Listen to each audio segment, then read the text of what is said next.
They call him Seatin, the man of legends. Hello ladies and gentlemen, my name is Seatin and today we're going to be talking about Archeage 1 month in review. So the game has been out just over a month, for sort of head start it's been out a month and 4 days, but for the actual game for free-to-play players it has now been out exactly a month. And what a lot of people are wondering is, how is the game doing after a month launch? Because, you know, we've seen like various MMORPGs, for example, WildStar. I'm just going to use it as a blatant example because it's been very recent and very painful to myself to see that game go downhill so damn fast. Literally after a month, all of the servers were on medium to low population and it was just not looking good at all for the game. So what about Archeage? How has that been faring in the market? How is the actual game itself? What problems? Pay to win? We're all going to be discussing that kind of stuff on the video, including my perspectives and experiences in the game. So yeah, you've got all of that fun stuff to look forward to. First things first, we're going to talk about the population. How many people are still playing this game? Is it active? Is it busy? And the answer to that is a really simple yes. The servers are crazy. The community is crazy. Literally. It seems like it's expanded even more since the launch of the game, which is amazing. It's something I never thought I would ever see in an MMO, apart from World of Warcraft. And it's just brilliant. It is so damn good. They have not only increased server capacity on pretty much every server out there, they have also added in a ton of additional new servers. I believe the amount of servers on the EU amount of servers has at least doubled. I believe it started off with 4, and now there are about 9 or 10. I'm not too sure about the NA servers, but I know they have added in quite a few more new ones, so it's just crazy the rate at which kind of the game is growing. And also, if you log on at prime time, the servers still have queues. You still see queues on servers, which is just, I don't know, it's so weird. I haven't seen that any other day apart from launch and on certain games, and it's just so weird to see that the game is just doing so well. Granted, it is free to play, so it's really accessible. I've just been overwhelmed at the population, and it's both in-game population and out of the game population. I mean, on the Archeage subreddit, you see numbers just kind of like bouncing around that 1,000+ mark. I mean, if I log on to it now, there's like 1,030 people currently browsing the subreddit. The forum are very active. Literally no post stays on the front page of like general discussion for more than literally a couple of minutes. They're very fast paced. You got tons of people using them, so it's really crazy to see this much population around a game. I mean, I've certainly noticed on a lot of my guides and videos, the just random ones that are kind of really useful, people will just flock to, and I'll get insane numbers on that. For example, I recently wrote a guide known as the 1 level 50 guide. That almost has 150,000 views, and that has literally only been up for probably about 3 weeks, maybe even less than that. So that's just absolutely crazy. So now that we've established the population is doing good, what about the game itself? Now, pretty much since the dawn of the cash shop and the dawn of free-to-play models, there's always been the pay-to-win argument, and a lot of people want to know, is Archeage pay to win? Now, whether or not a game is pay to win depends on whether or not you can put down money and gain a unrealistic advantage over a non-paying player. So for example, you know, if you were to buy an item for like $5, that would take a free-to-play player just weeks and weeks to grind. So my definition kind of is like that basically, free-to-play players can earn all the stuff that paying players can, but they can also do it in a reasonable time frame. And that's kind of my definition of pay-to-win, which is what I'm going to base kind of my conclusions of pay-to-win off. Now, in Archeage, the cash shop is actually very limited in comparison to Trian's other free-to-play games, such as Rift, Defiance, and Trove. Well, mainly in comparison to Rift, because Rift's cash shop is very expensive. You cannot directly buy any of the best in slot gear via the cash shop.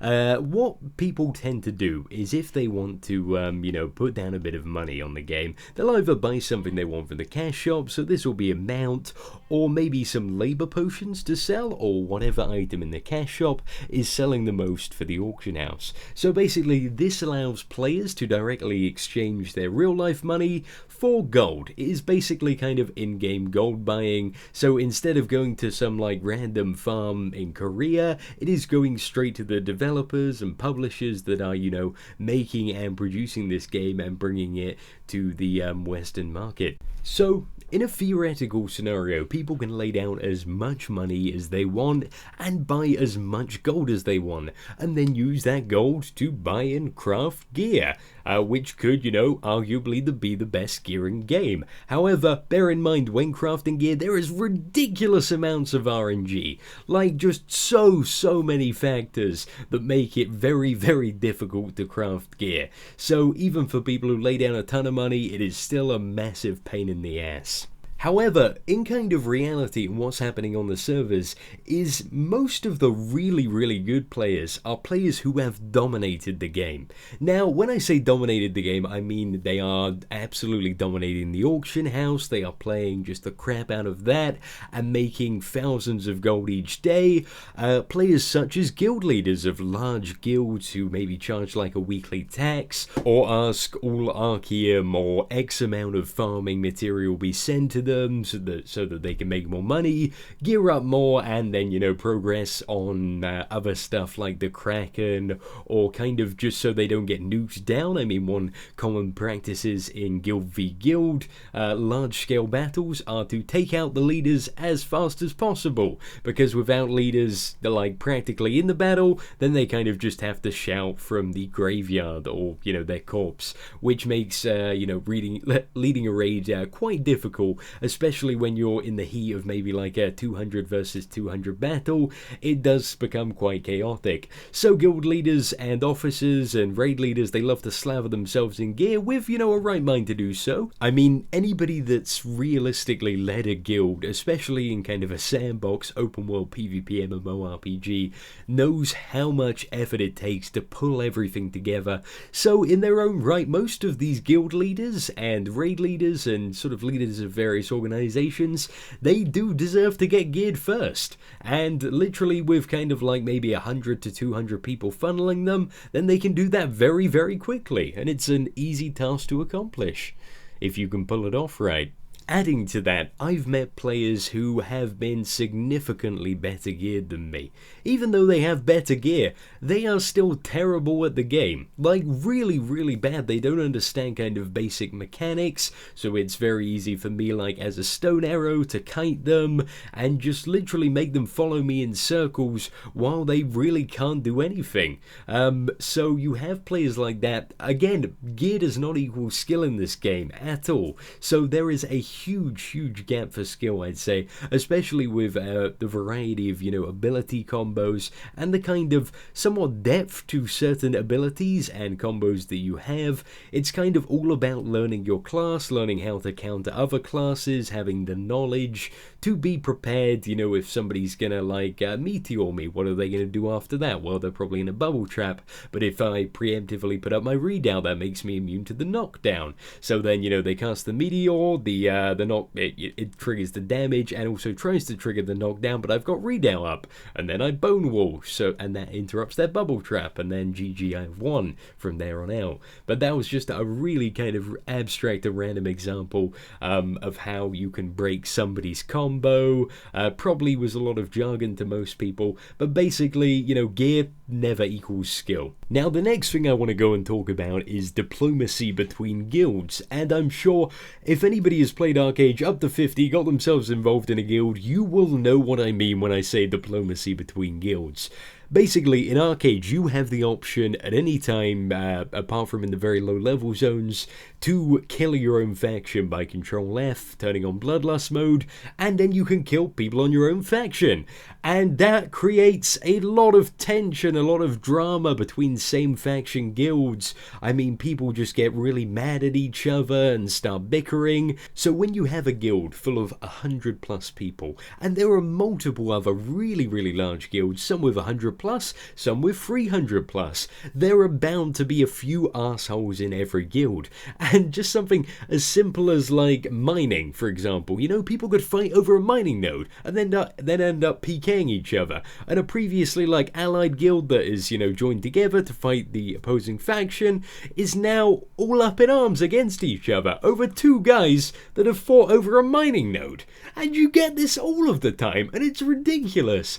But diplomacy is just something that's ongoing. I mean, especially on our guild forums, we have a list. We have a list of like guilds that we should PK whenever we see them. Neutral guilds, guilds that we probably shouldn't PK or upset them, and guilds that are allied that we should never PK and they should never PK us. So it's really just crazy how much diplomacy goes on both inside and outside of the game.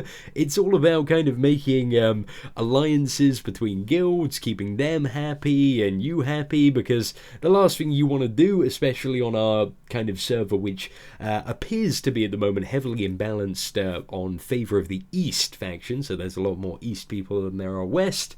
When we're already outnumbered, we do not want to be further outnumbered, as that will only add to the chaos that is open world PvP. And that really does lead on to our next topic, which is open world. How is open world PvP? Is it still active? And the only kind of answer I can give you there is hell fucking yes. Like, wherever you go, there are tons and tons of places which will just, there'll be constantly war, like Hassler, for example. Everybody wants the Hassler weapons. They're all farming them all day. Literally, if you go there pretty much any time of day, you are guaranteed to encounter at least 50 people just farming, fighting over them, and it is crazy fun. Like Hassler, literally as soon as a peaceful period has ended, like 5 minutes later it will be pushed into war because everyone will start attacking each other to try and deny everyone Hassler weapons and try and get more tokens from themselves. So literally zones like that are crazy. Halcyon is just crazy. Everybody wants those Halcyon marks to get the arguably best in slot next to draw from there. So that is just, that PvP of that scale is insane. Literally, if you go to Halcyon on most servers, you are going to see kind of 200 to 500 plus people versus 200 to 500 plus people. The numbers are crazy. It is just, it lags the crap out of the server. You know, I'm not even going to beat around the bush there. There are some serious issues whenever that goes on, but it is just, it's mind-blowingly epic to see that many players in one location fighting over just this massive zone. Is just what it's what every MMORPG needs. It's just an epic experience and one that really can't be substituted in any other MMO. And I've never kind of felt that many people were playing an MMO with me before until you dive right into a peak time Halcyon. It's crazy, guys. Okay, so I'm aware that this video is probably a bit too long at the moment, so we're going to round it up with the kind of final taboo topic, which is problems with bots and hackers. Okay, every MMO at the start has problems with bots and hackers. I assume people expected Archeage to be kind of, you know, a bit in a better state than it is, just due to the fact that it's banned out in Korea and Russia.